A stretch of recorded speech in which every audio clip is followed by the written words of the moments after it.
Halo guys, David di sini dan selamat datang di Kultum Sore buat jadi teman hari Ramadan Anda. Di kuliah singkat kali ini saya pengen sharing soal tips dan trik jadi reviewer di YouTube. Enggak harus nge-review HP ya atau teknologi, tapi apapun. Itu tips pertama, semua barang semua hal bisa kita review. Mau mobil, rumah, botol minum, tas gunung, cat dinding, liburan. Semuanya bisa kita bahas karena esensi dari review itu kan bagian pengalaman.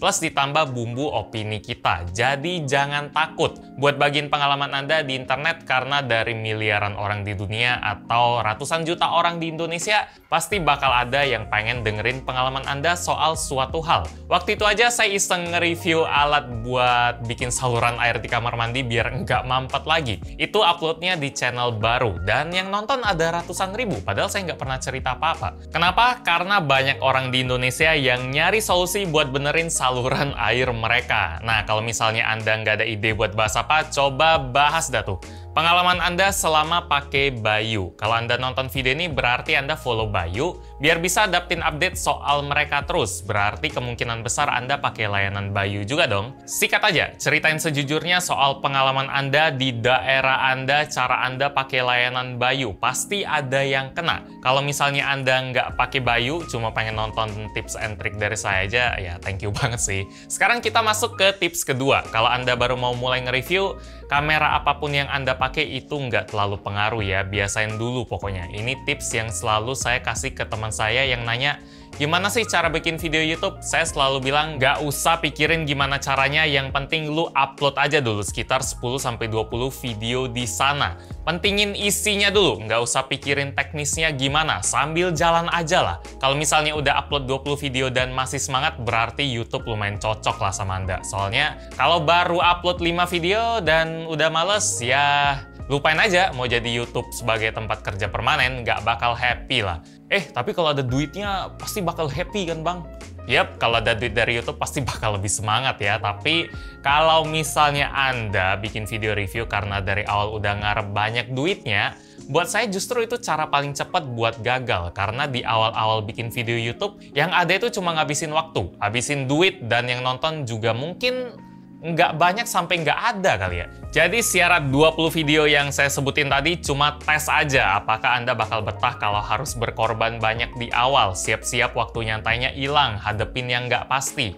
Karena realitanya memang kayak gitu, yang konsisten ngonten aja belum tentu rame, apalagi yang nggak konsisten. Kalau nggak siap, mending duitnya dipakai buat yang pasti-pasti aja, kayak paket internet dari Bayu, yang pilihannya banyak banget, ramah buat kantong, dan nggak ada syarat apapun. Bisa dipakai di semua jaringan 24 jam sehari dan masa berlakunya juga dihitung bersih. Pasti banget kalau itu. Tips ketiga, biar Anda ada ide sedikit pas mau bikin review, kira-kira kayak gini cara saya pas mau nge-review suatu barang, langkah-langkahnya. Pertama, yang pasti kita cobain dulu barang atau apapun yang mau di-review. Kalau mau review liburan, pergi liburan dulu. Kalau mau review tas, pakai dulu tasnya. Kalau mau review HP, ya cobain dulu HP-nya buat main. Kedua, cari-cari info tambahan soal barangnya biar kita nggak ke-skip suatu info penting. Biasanya dari pengalaman orang lain, dari berita, bahkan dari yang bikin produknya. Mereka pasti jelasin soal produk mereka dan itu penting buat info kita. Ketiga, kita tulisin dulu gambaran kasar reviewnya bakal kayak gimana, apa yang mau kita omongin. Terus yang keempat, bikin skripnya lebih detail lagi. Bikin lebih kaya lagi isinya. Tahap kelima, bayangin kira-kira visualnya mau gimana. Kalau awal-awal saya saranin nggak usah banyak shot cantik ya, dikit aja, fokus ke apa yang kita mau omongin lah. Tahap keenam ya mulai shoot, jangan banyak mikir. Kalau salah bisa diedit, kalau sehari nggak kelar lanjutin, lusanya, besoknya. Ini bukan live, bisa dicicil. Tahap ketujuh, edit aja, pakai aplikasi yang simple-simple, nggak masalah. Sekarang aplikasi edit video udah bagus-bagus banget kok. TikTok aja bisa dipakai loh. Dan setelah kelar ngedit, sekarang waktu yang ditunggu-tunggu. Tahap ke-8, upload videonya. Kalau misalnya nggak banyak kuota atau di rumah nggak ada internet kabel, pakai aja topping YouTube 100 GB dari Bayu. Yang seharinya 10.000. Bebas mau upload file sebanyak apa juga. Saya aja satu video cuma 3-4 GB. Ini dikasih jatah 100 GB. Habis upload, kuotanya juga bisa dipakai download video YouTube buat ditonton kapan-kapan. Jadi sikat aja. Tips keempat, pas udah diupload, nikmatin aja hasil kerja keras Anda. Karena saya akuin bikin video, apalagi pas awal-awal itu susahnya, wah parah banget. Dulu saya punya satu aturan tiap kelar bikin satu video yang biasanya makan waktu sampai 2 minggu. Ya dulu pas saya awal bikin video sebulan cuma bisa 2-3 video karena susah dan kuliah. Tiap saya kelar bikin satu video, saya kasih hadiah buat saya sendiri berupa satu mangkok mie ayam favorit yang harganya 30.000. Buat saya itu dulu mewah banget. Makan sehari aja budgetnya 15-20.000. Ini sekali makan 30.000. Mewah! Jadi saya selalu berusaha biar saya bisa lebih semangat lagi buat bikin video selanjutnya. Mungkin buat Anda rewardnya bisa berupa tidur seharian, baca komik, main game, atau kasih hadiah top up kuota bulanan yang bikin nagih atau kuota nggak pakai batas 1,5 megabit per second yang bikin makin aman jaya. Silakan tentuin aja.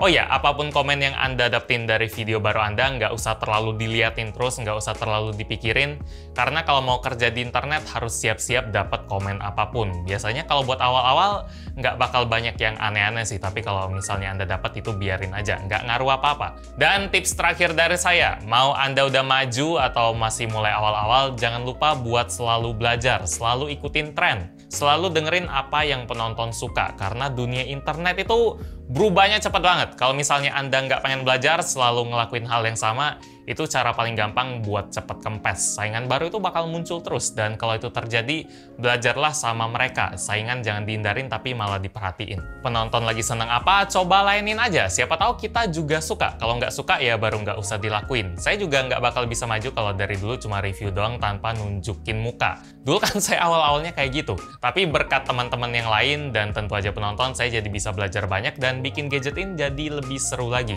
Cerita Bayu juga sama kan? Dari yang awalnya simple banget, tapi lama-lama mereka terus berkembang buat nyediain layanan baru kayak 1,5 megabit per second tadi. Terus sekarang juga ada Topping Gaming buat manjain konsumen yang jarang pakai internet buat hal lain selain gaming. Adaptasi, adaptasi, adaptasi. Gitu aja sih 5 tips dan trik dari saya buat jadi reviewer yang baik menurut saya. Semoga bisa bikin Anda tambah semangat lah buat mulai cerita Anda. Like kalau Anda suka dengan video ini, karena ini Instagram nggak ada dislike, jadi komen aja kalau masih ada pertanyaan. Terima kasih buat Bayu buat kesempatan bagiin kultum sore kali ini.